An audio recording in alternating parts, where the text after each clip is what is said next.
Here's a bombshell for Cleveland Browns fans. Star defensive end Myles Garrett, the team's defensive powerhouse, sat out practice on September 4th due to a hip injury, just days before the season opener against the Cincinnati Bengals.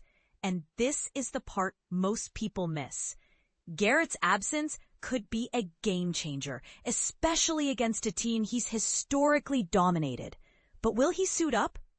That's the million-dollar question. This story has been updated with the latest details, but the uncertainty remains. Garrett's status for the September 7th showdown is still up in the air, with official injury designations expected after practice on September 5th. Coach Kevin Stefanski is set to address the media then, but until he does, fans are left guessing. What makes this injury particularly intriguing is its sudden appearance. It wasn't even listed on the Browns' initial injury report for the week on September 3rd.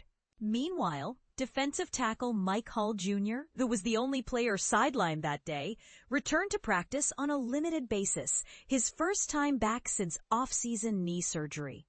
Garrett's absence is a big deal, especially after a training camp that had everyone buzzing. The four-time All-Pro has been described as a generational player and a freak of nature, with teammates like Alex Wright praising his work ethic.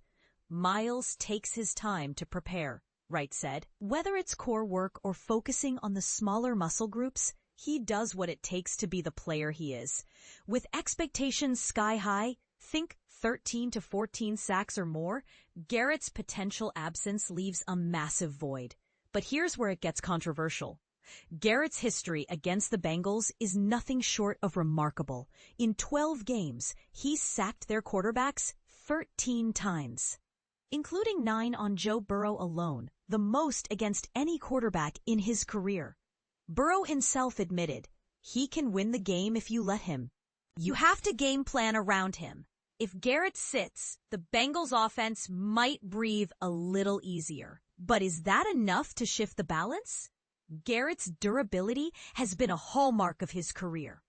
Since being drafted number 1 overall in 2017, he's missed just 2 games, one in 2022 due to injuries from a car accident, and another in 2023 when Stefanski rested starters before the playoffs.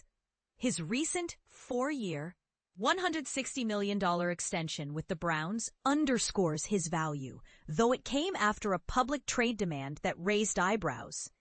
As the Browns prepare for the Bengals, the question lingers, can they thrive without their defensive anchor?